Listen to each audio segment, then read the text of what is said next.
A huge win over the Bengals today. And now we're not talking about the Texans as a feel-good story or, as a team that might do some stuff, and it's real mostly rooted in how excited we are about CJ Stroud.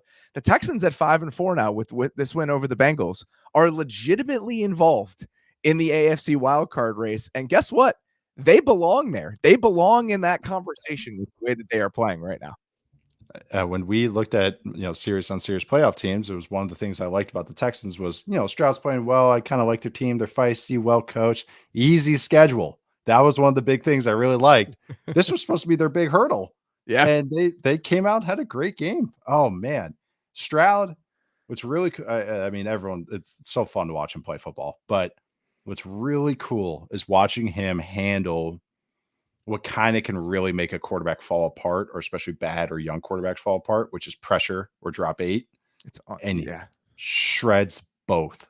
And that is one of the biggest good signs about CJ Stroud, that doesn't fade him at all. He did have the pick at the end, but him against the blitz, he acts like a pro. Like he just shreds you. He is gash or be gash. He is going to push it down to your throat over and over. And if you drop 8, he's going to go over the top of you. He's not going to get lulled into sleep like a lot of guys if you drop 8. Lou Anarumo tried. He threw a whole bunch of stuff at this team. The Texans had 17 explosive plays today, which is tied for 4th most since 2000 in a game. They were just all over the place today.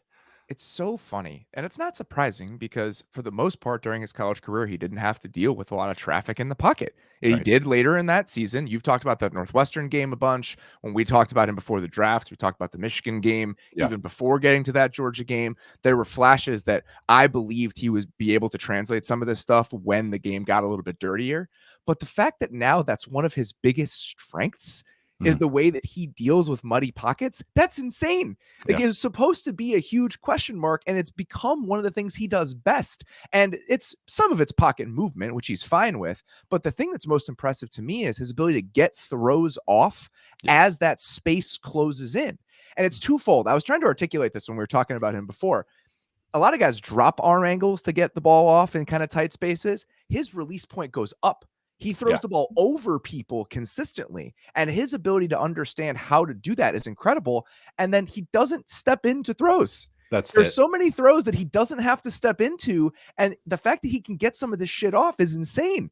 There was a 3rd and 14 halfway through the second quarter, and he no steps a throw to Schultz on a corner route, and I'm just sitting there like, what is this? Like, it is crazy placement and velocity without having to step into that ball. And he's doing it a couple times every single game. Yep. No, the no steps are a weekly thing now. Like that's a thing. It's like a trademark of his already, which is so cool. I think he only had 4 conversions on 3rd down. They were all bangers. Oh man, the 3rd and 14 one that you mentioned, he had a 3rd and 13 that he uses his eyes to tie down the flat defender, and it pushes it to Noah Brown on like a deep curl or like a cop route, which is a corner curl.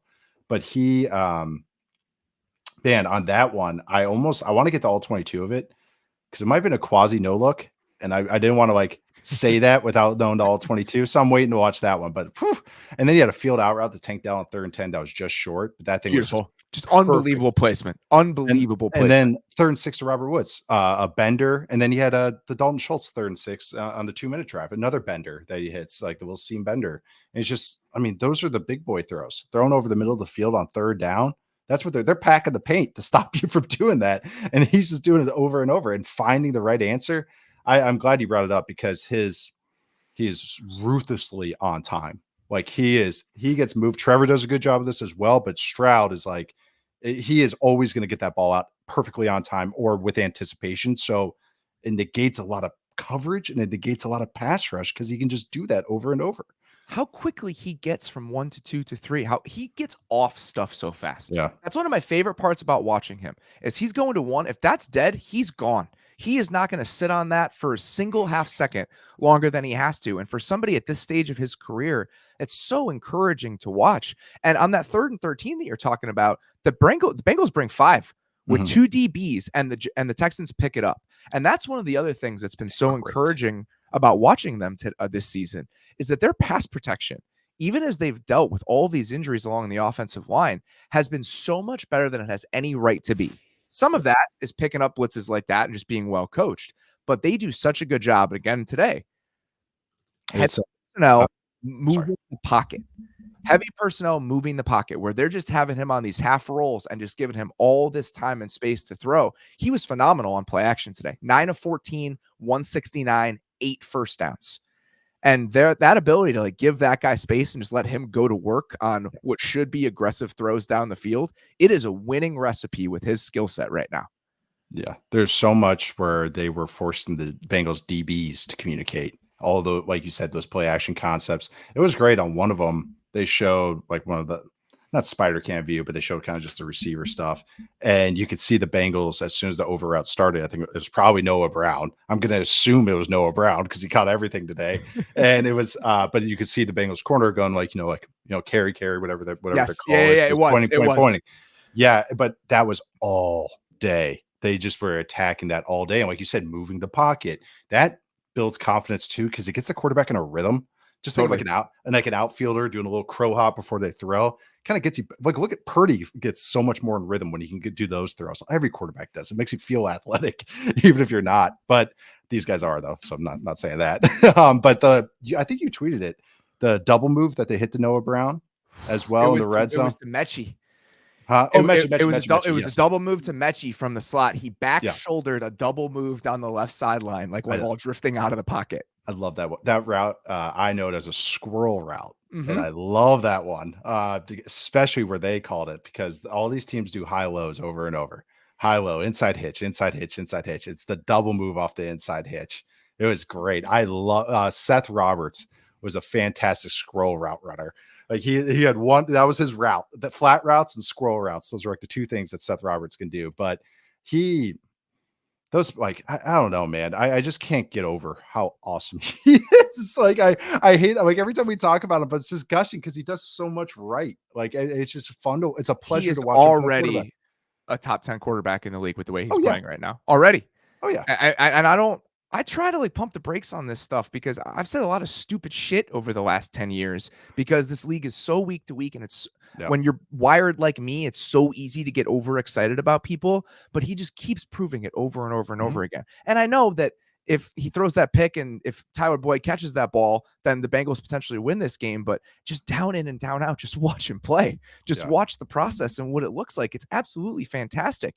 The Noah Brown completion that you're talking about on that big crosser, I wanted to talk about that because I think that obviously he's playing so well that it's so easy to get caught up in the excitement about him. The offense is clearly so well coached.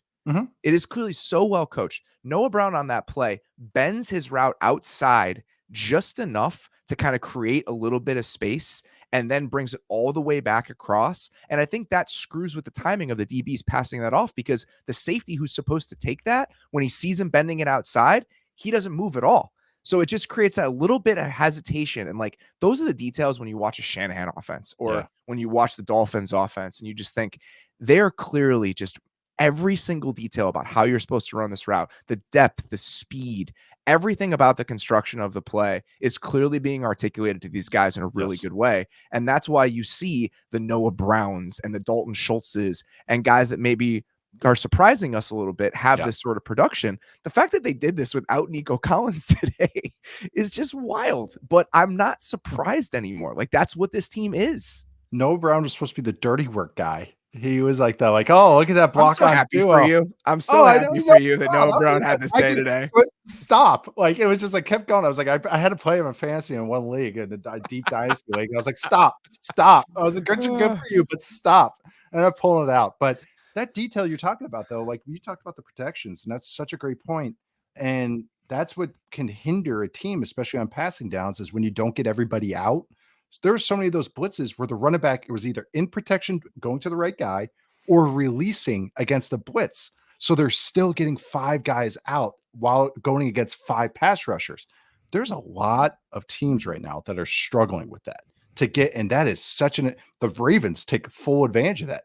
We don't have to worry about you guys coming because we're going to confuse your running back and tight end and your offensive line, and we can just drop everyone to the sticks. We don't have to worry about checkdowns. But I'll get to one where actually the Browns got him on one of those because of that. But that is what defenses are doing. Because of some of these young backs that are in it, because of the injuries and stuff like that, that they just take advantage of them to not get out on the route, provide a check down. So it's a throwaway on 3rd and long. So again, shout out to the Texans and everything was that again, the attention to the details at all the positions. So we've complimented the quarterback, obviously, the offensive line, the running backs, and the receivers on details. It's a well-coached unit right there. That's all you need to know. And Chris Strasser is their offensive line coach. He was with the Colts for several years. And obviously the Colts offensive line cratered last year. But as we step back, this is always funny, but this is always how it works. As you get more information about the context of certain things, you look at things in a different light. Yeah.